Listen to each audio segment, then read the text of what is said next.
I am honored to be here with you today because, let's face it, you accomplished something I never could. If I get through this speech today, it'll be the first time I actually finish something here at Harvard. Class of 2017, congratulations.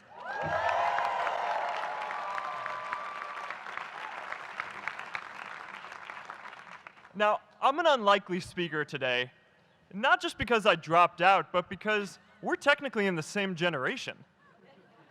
We walked this yard less than a decade apart. We studied the same ideas and slept through the same Act 10 lectures. We may have taken different roads to get here, especially if you came all the way from the quad. But today, I want to share what I've learned about our generation and the world we're all building together. But first, these last couple of days have brought back a lot of good memories. How many of you remember exactly where you were and what you were doing when you got that email telling you got into Harvard?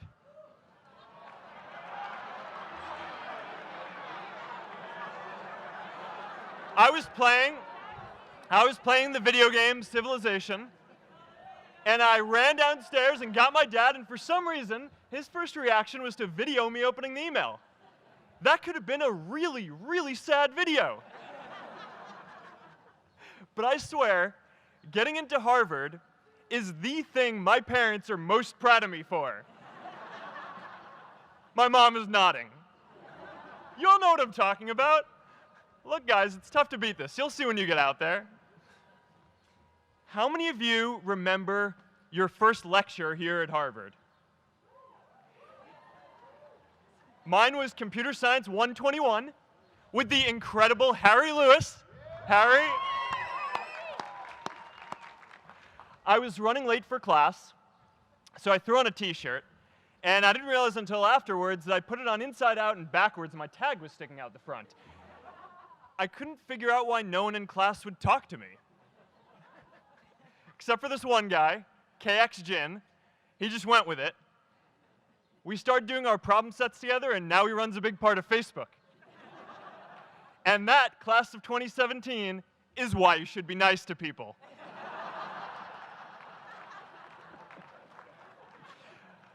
But my best memory from Harvard is meeting Priscilla.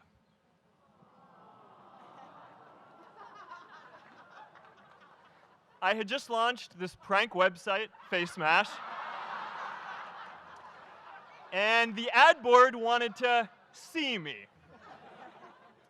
Everyone thought I was going to get kicked out. My parents drove up here to help me pack my stuff. My friends threw me a going-away party. Who does that? As luck would have it, Priscilla was at that party with her friends, and we met in line for the bathroom in the Foho Bell Tower, and in what must be one of the all-time most romantic lines, I turned to her and said, "I'm getting kicked out in 3 days, so we need to go on a date quickly." Actually, any of you graduating today can use that line. "I'm getting kicked out today. We need to go on a date fast." I didn't end up getting kicked out. I did that to myself. Priscilla and I started dating, and, you know, that movie made it seem like FaceMash was so important to starting Facebook.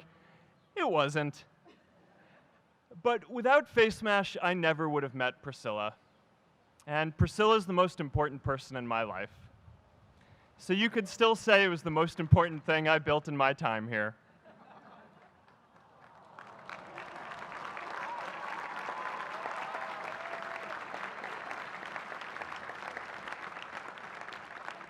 We have all started lifelong friendships here, and some of us even families.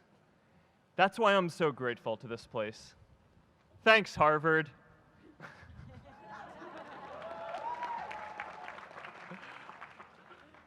Today, I want to talk about purpose.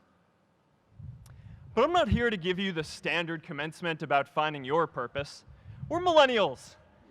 We try to do that instinctively. Instead, I'm here to tell you that finding your purpose isn't enough. The challenge for our generation is to create a world where everyone has a sense of purpose. One of my favorite stories is when JFK went to go visit the NASA Space Center, and he saw a janitor holding a broom, and he asked him what he was doing, and the janitor replied, "Mr. President, I'm helping put a man on the moon." Purpose is that feeling that you are a part of something bigger than yourself, that you are needed, and that you have something better ahead to work for. Purpose is what creates true happiness. And you are graduating at a time when this is especially important. When our parents graduated, that sense of purpose reliably came from your job, your church, your community. But today, technology and automation are eliminating many jobs. Membership in a lot of communities has been declining, and a lot of people are feeling disconnected and depressed and are trying to fill a void in their lives. As I've traveled around, I've sat with children in juvenile detention and opioid addicts who've told me that maybe their lives would have turned out differently if they just had something to do, an after-school program or somewhere to go.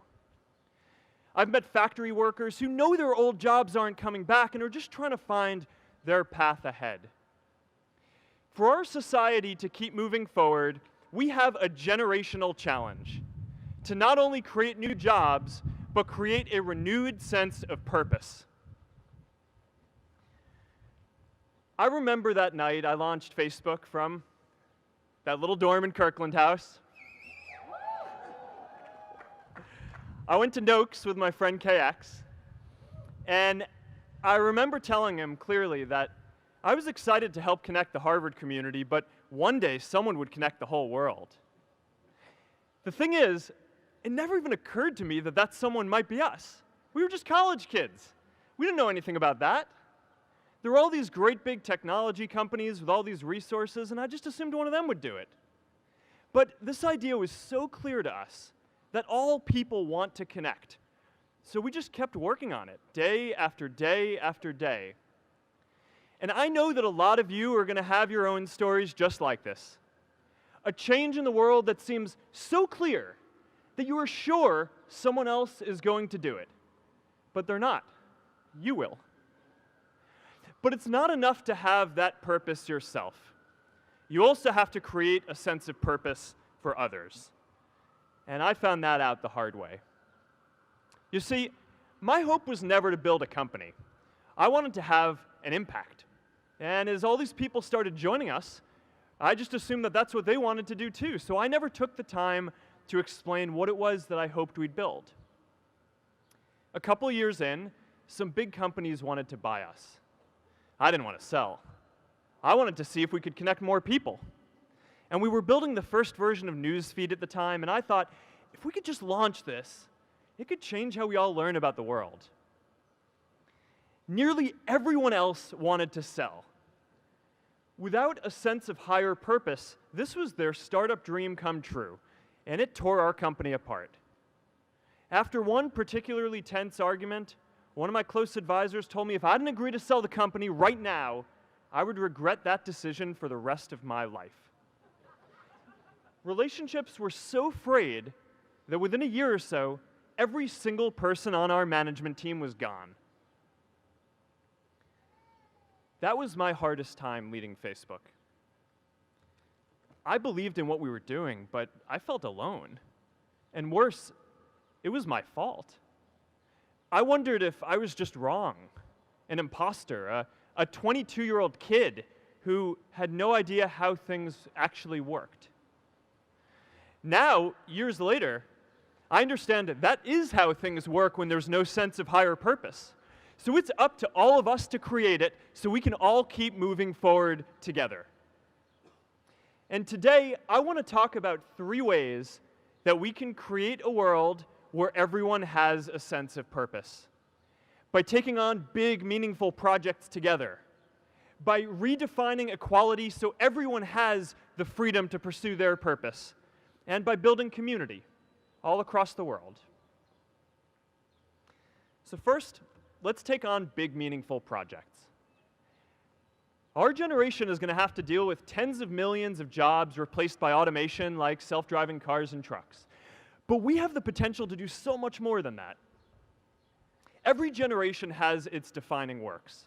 More than 300,000 people worked to put that man on the moon, including that janitor. Millions of volunteers immunized children around the world against polio, and millions of more people built the Hoover Dam and other great projects. And now it's our generation's turn to do great things. Now I know, maybe you're thinking, I don't know how to build a dam.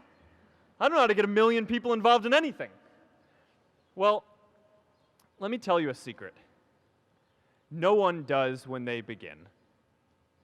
Ideas don't come out fully formed. They only become clear as you work on them. You just have to get started. If I had to know everything about connecting people before I got started, I never would have built Facebook. Movies and pop culture just get this all wrong. The idea of a single eureka moment is a dangerous lie. It makes us feel inadequate because we feel like we haven't had ours yet. And it prevents people with seeds of good ideas from ever getting started in the first place. Oh, and you know what else movies get wrong about innovation? No one writes math formulas on glass, okay? All right? That's not a thing, okay?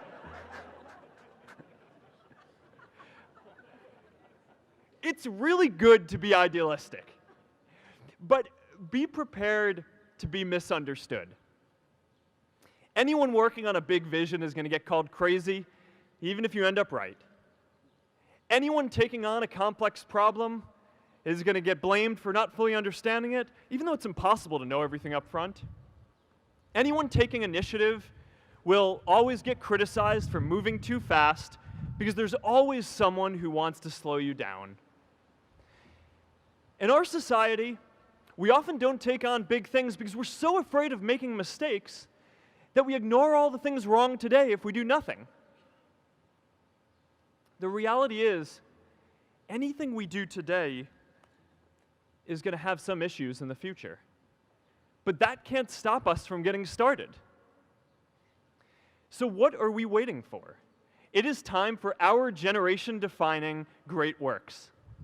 How about stopping climate change before we destroy the planet and getting millions of people involved, manufacturing and installing solar panels?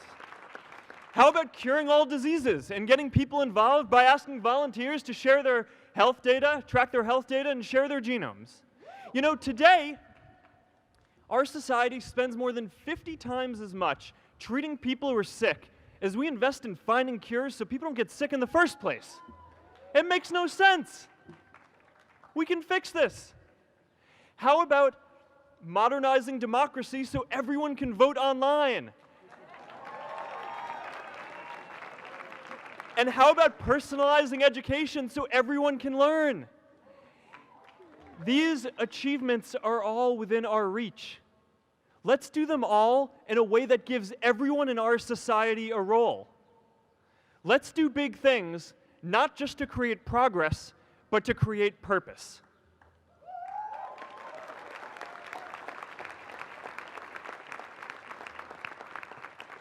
So taking on big, meaningful projects together is the first thing we can do to create a world where everyone has a sense of purpose. The second is redefining our idea of equality so everyone has the freedom to pursue their purpose. Now, many of our parents had stable jobs throughout their careers, but in our generation, we're all a little entrepreneurial, whether we're starting our own projects or finding our role in another one. And, you know, that's great, because our culture of entrepreneurship is how we create so much progress. An entrepreneurial culture thrives when it is easy to try lots of new ideas. Facebook wasn't the first thing I built. I also built chat systems and games, study tools and music players, and I'm not alone.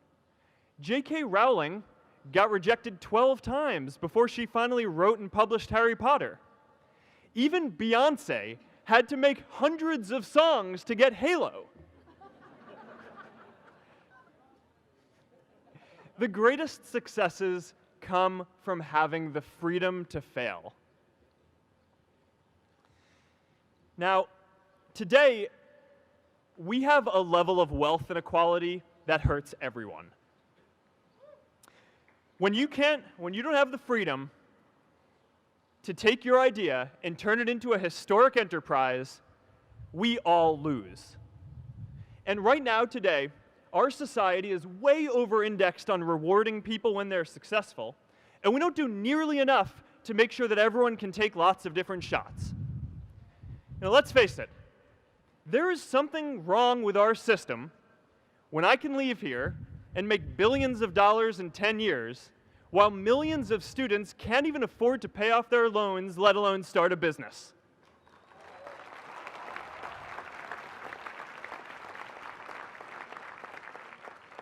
Look, I know a lot of entrepreneurs, and I don't know a single person who gave up on starting a business because they were worried they might not make enough money. But I know too many people who haven't had the chance to pursue their dreams because they didn't have a cushion to fall back on if they failed.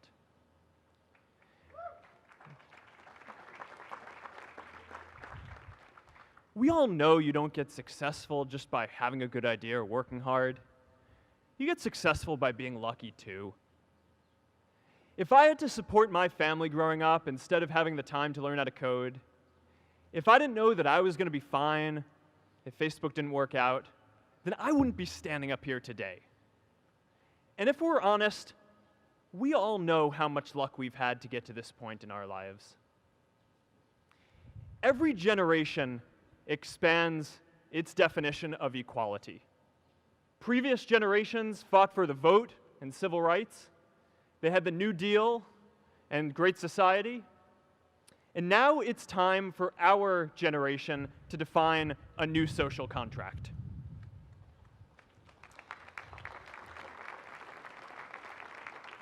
We should have a society that measures progress not just by economic metrics like GDP, but by how many of us have a role we find meaningful. We should explore ideas like universal basic income to make sure that everyone has a cushion to try new ideas. We're all going to change jobs and roles many times, so we need affordable childcare to get to work and healthcare that's not tied to just one employer. And we're all going to make mistakes. So we need a society that's less focused on locking us up and stigmatizing us when we do. And as our technology keeps on evolving, we need a society that is more focused on providing continuous education through our lives.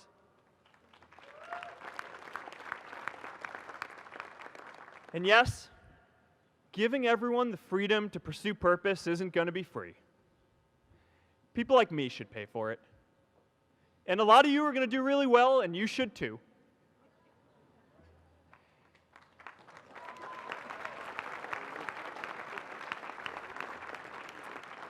That is why Priscilla and I started the Chan Zuckerberg Initiative and committed our wealth to promoting equal opportunity.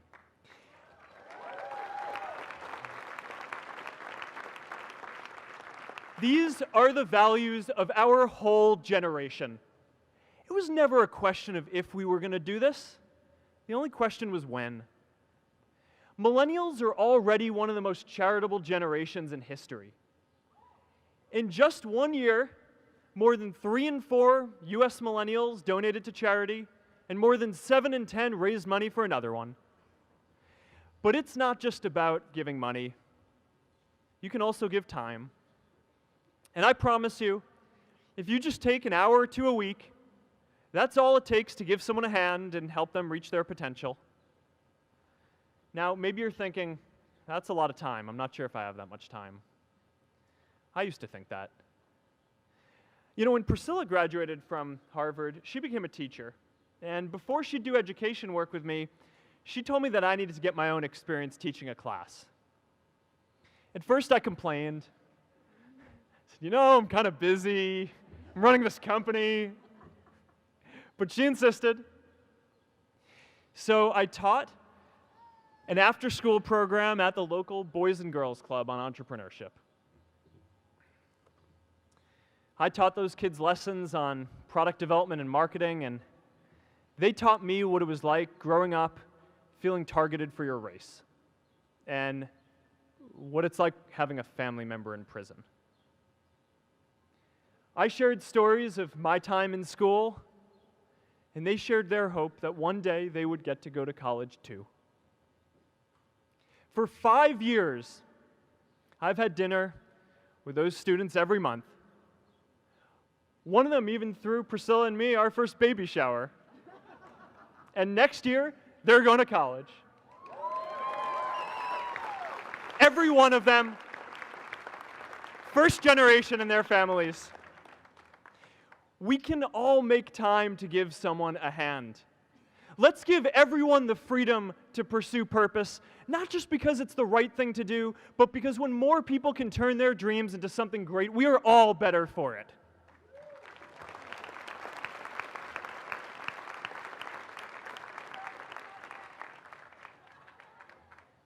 Purpose doesn't only come from work.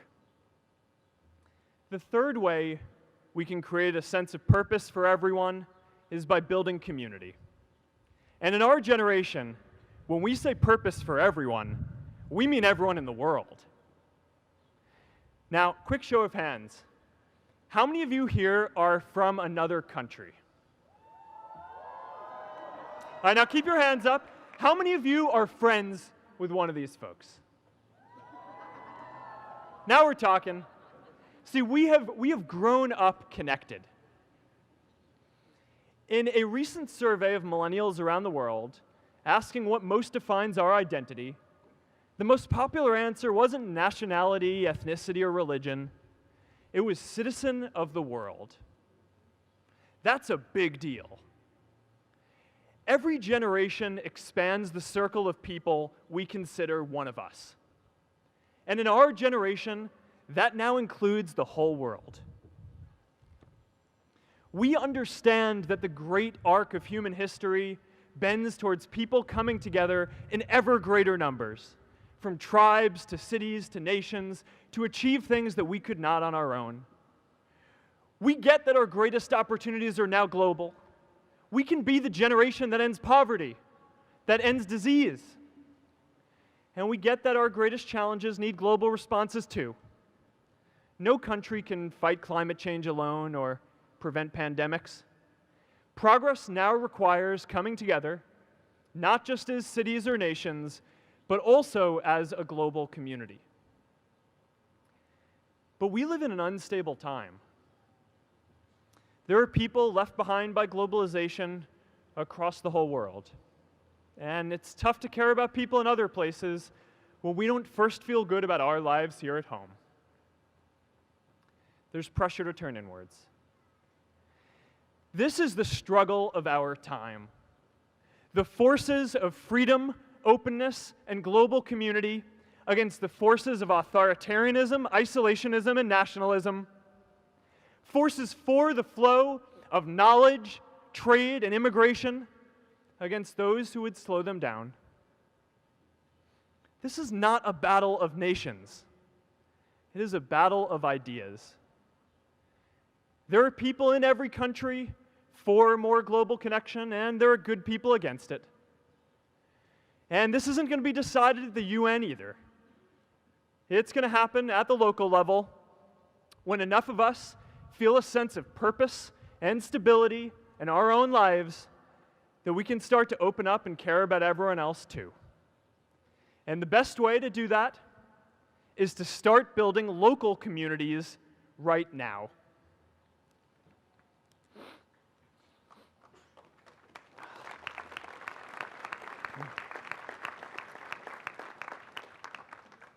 We all get a lot of meaning from our communities. Who here's from Elliott House? How about Lowell? I know you guys found community because you literally live right on top of each other. And Mather? I'll just leave that there. Whether our communities are houses or sports teams, churches or a cappella groups, they give us that sense that we are a part of something bigger, that we are not alone. They give us the strength to expand our horizons. And that's why it's so striking that over the past few decades, membership in all kinds of communities has declined by as much as 1/4. That's a lot of people who now need to find a sense of purpose somewhere else. But I know that we can rebuild these communities and start new ones because many of you already are. I met Agnes Agoye, who's graduating today. Agnes, where are you?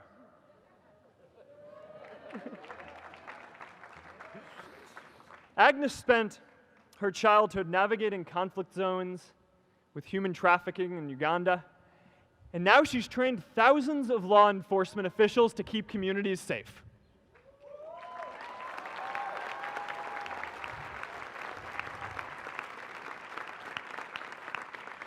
I met Kayla Oakley and Neha Jain, who are graduating today too. Stand up, guys.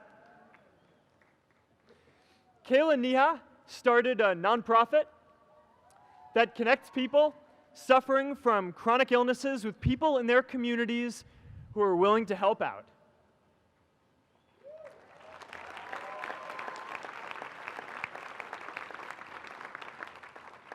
And I met David Razu Aznar, who's graduating from the Kennedy School today. David, stand up. David is a former city councilor who fought to make Mexico City the first Latin American city to pass marriage equality, even before San Francisco.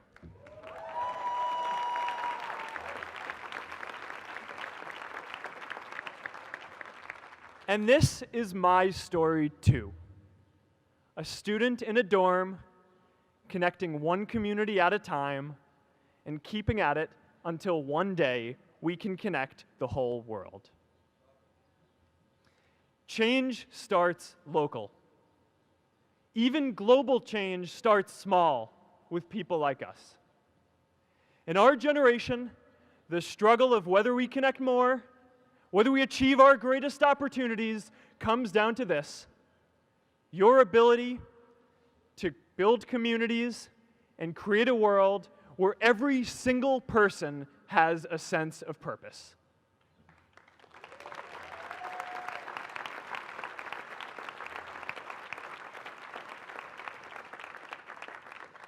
Class of 2017, you are graduating into a world that needs purpose, and it's up to you to create it. Now, maybe you're asking yourself, can I really do this? Well, remember when I told you about that class I taught at the Boys and Girls Club? One day after class, I was talking to my students about going to college, and one of my top students raised his hand and said that he wasn't sure he could go to college because he's undocumented. He wasn't sure if they'd take him. Last year, I took him out to breakfast for his birthday, and I wanted to get him a gift, so I asked him what he wanted, and he just started talking about struggles that he saw other students in his class facing, and finally said, you know, I'd really just like a book on social justice. I was blown away. Here is a young guy who has every reason to be cynical.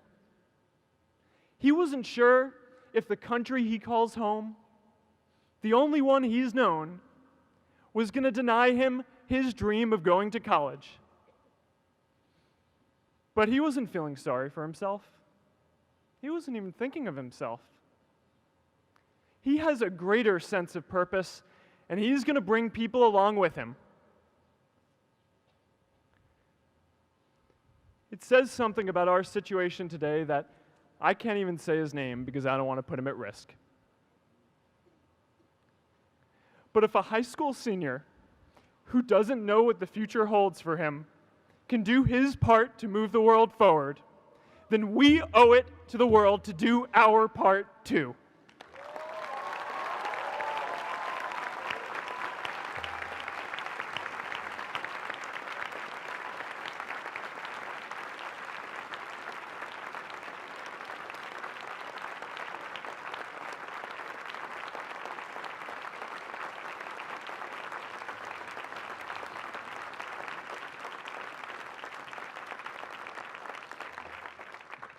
So before you walk out those gates one last time and And as we sit here in front of Memorial Church, I'm reminded of a prayer, Misha Berach, that I say whenever I face a big challenge, that I sing to my daughter, thinking of her future when I tuck her in at night. And it goes, "May the source of strength, who's blessed the ones before us, help us find the courage to make our lives a blessing." I hope you find the courage to make your life a blessing. Congratulations, class of 2017. Good luck out there.